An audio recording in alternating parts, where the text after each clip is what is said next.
Mga kabengbeng, so bubuksan na natin itong revolver, itong Crossman. So ito yung problema natin dito, no? Hindi umiikot tong bola. So buksan na natin para makita natin yung kanyang loob.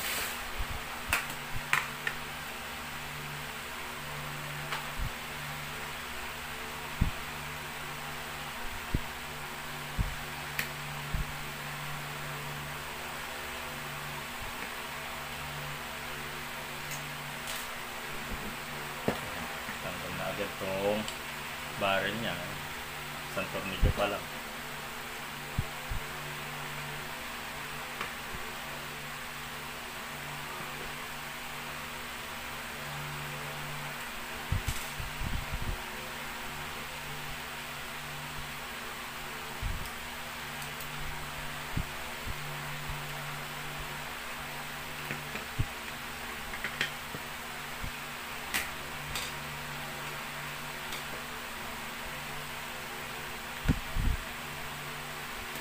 Dahan-dahanin lang natin kasi hindi pa natin alam yung loob dito.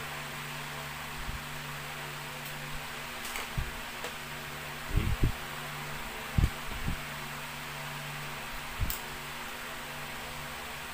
May mga spring din to, so dapat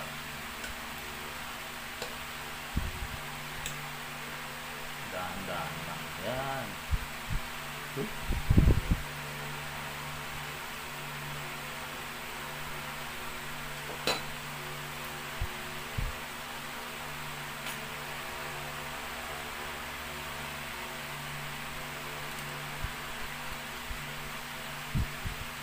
So ito yung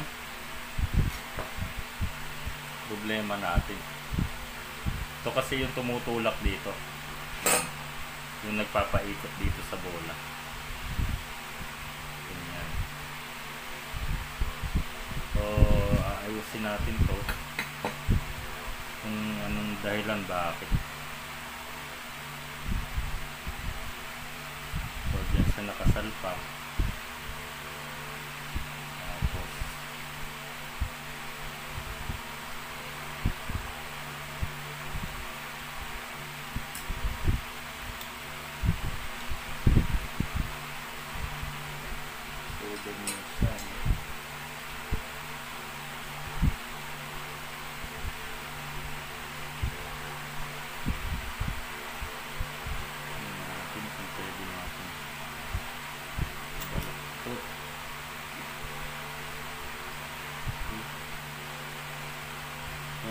So hindi siya bumabalik. Ayan mga kabengbeng, yan, hindi siya bumabalik.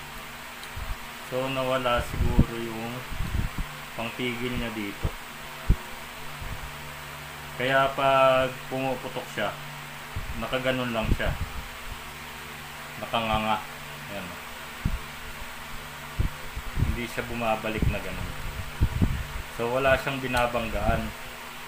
Ibig sabihin walang nagpapabalik sa kanya para sa ganitong posisyon. Dapat nakatulak lang siyang ganyan.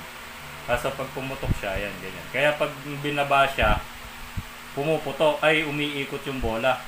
Pero pag nakapantay na siya, ayan, lumuluwa siya na ganyan. Ayun, nahihiga pa. Oh.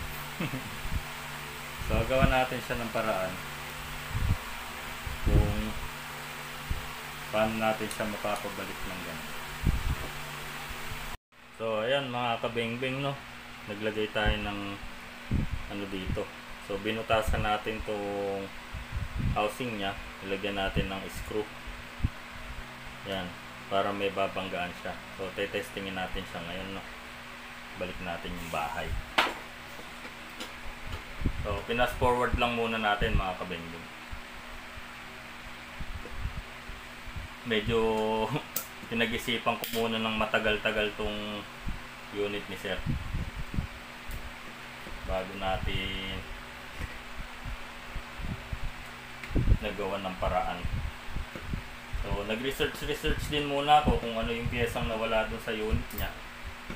So yun nga, nakita natin na kulang ng banggaan So,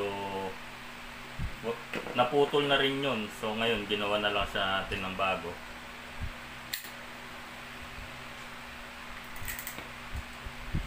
Pero testing lang muna to mga kabengbeng.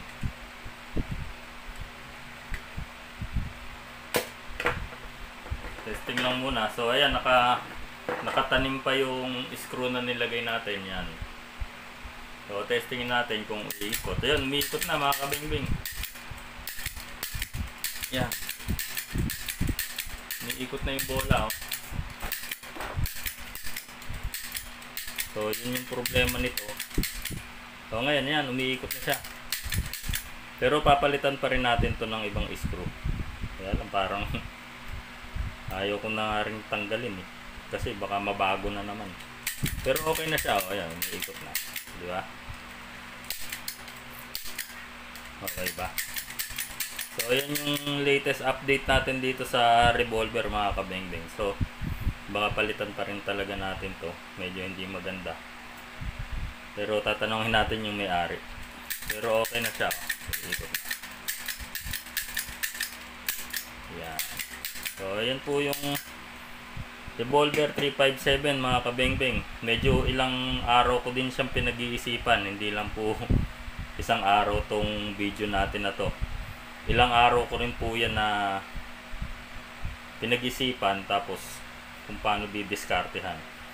So, yan yung naisip natin. So, at least napaikot na natin yung bola. Ang tanong na lang dito kung pumuputok pa ba to. So, yun muna mga kabengbeng. Sana magustuhan nung may-ari itong revolver niya ngayon. Umiikot na yung bola niya. So, yan muna mga kabengbeng. Maraming salamat. Mabuhay po tayo.